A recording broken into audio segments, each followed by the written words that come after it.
হাবিবুর রহমানের একটি wireless message ছিল, যে ওয়্যারলেস মেসেজে তিনি তার অধীনস্থদের সকলকে নির্দেশনা দিয়েছিলেন যে যাতে এই বৈষম্য বিরোধী আন্দোলন ঠেকানোর জন্যে তাকে পায়ে গুলি করা হয়।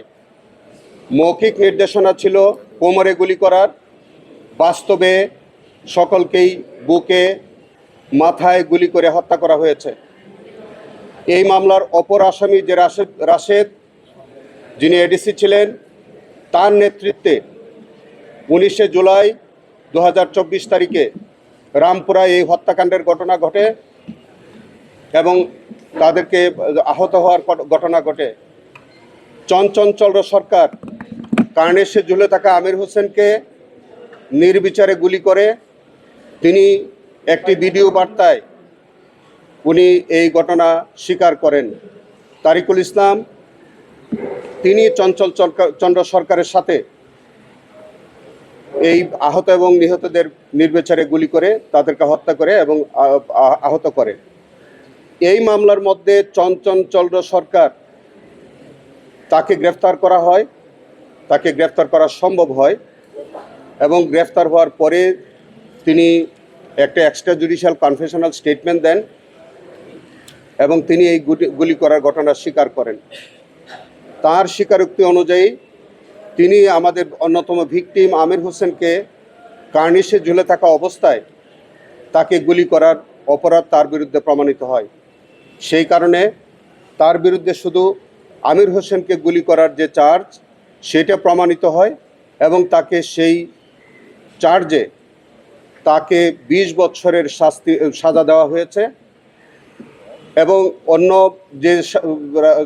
অন্য যে চার্জগুলো ছিল, যেমন মায়া ইসলামকে হত্যা করার ঘটনা কিংবা আমাদের নাদিম মিজানকে হত্যা করার ঘটনা, বাসেত মুসা খানকে যে আহত করার ঘটনা, এই 3টি চার্জ তার বিরুদ্ধে প্রমাণিত না হয় এই 3টি চার্জ থেকে তাকে খালাস দেওয়া হয়েছে।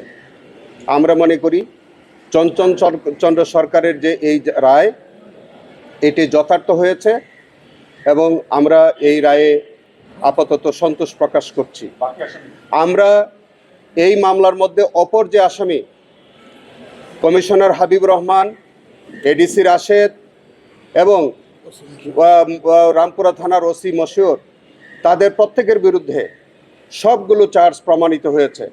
যে চার্জ ছিল মায়া ইসলামকে গুলি করে হত্যা করা, নাদিম ইসলামকে গুলি করে হত্যা করা, মুসাকে গুলি করে আহত করা এবং আমির হোসেনকে গুলি করা, এই সবগুলো চার্জ তাদের 3 জনের বিরুদ্ধে প্রমাণিত হয়।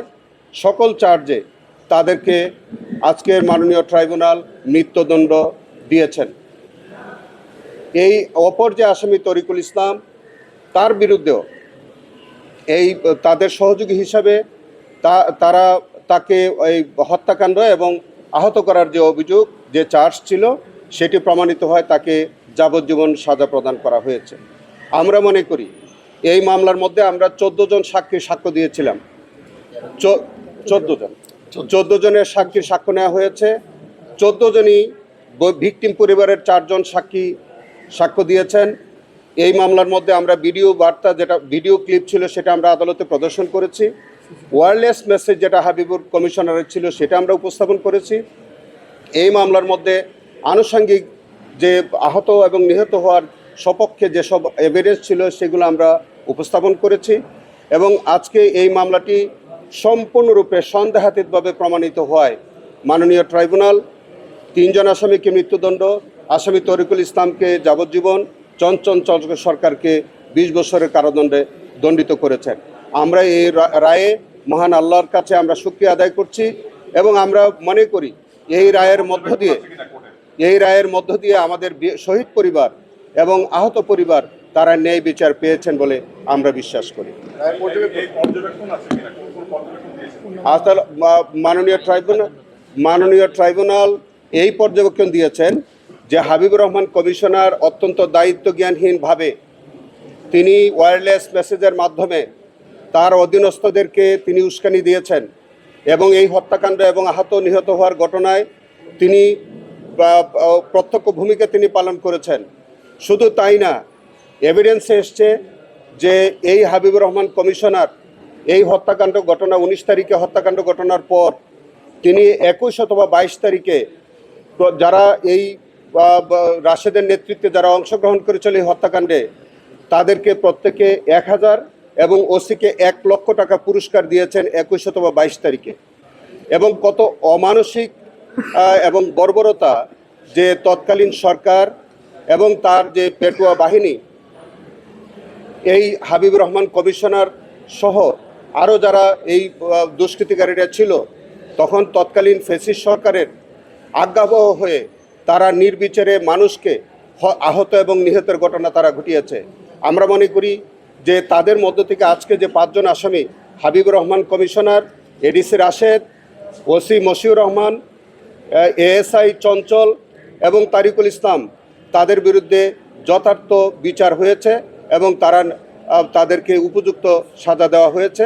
আমরা প্রসিকিউশনের পক্ষ থেকে আমরা এই রায়ে সন্তোষ প্রকাশ করছি। আমরা মনে করি যে আমাদের যে শহীদ পরিবার এবং আহতর পরিবার তারা ন্যায় বিচার পেয়েছেন এবং তারাও এর একইভাবে আমাদের সাথে সন্তোষ প্রকাশ করেছে।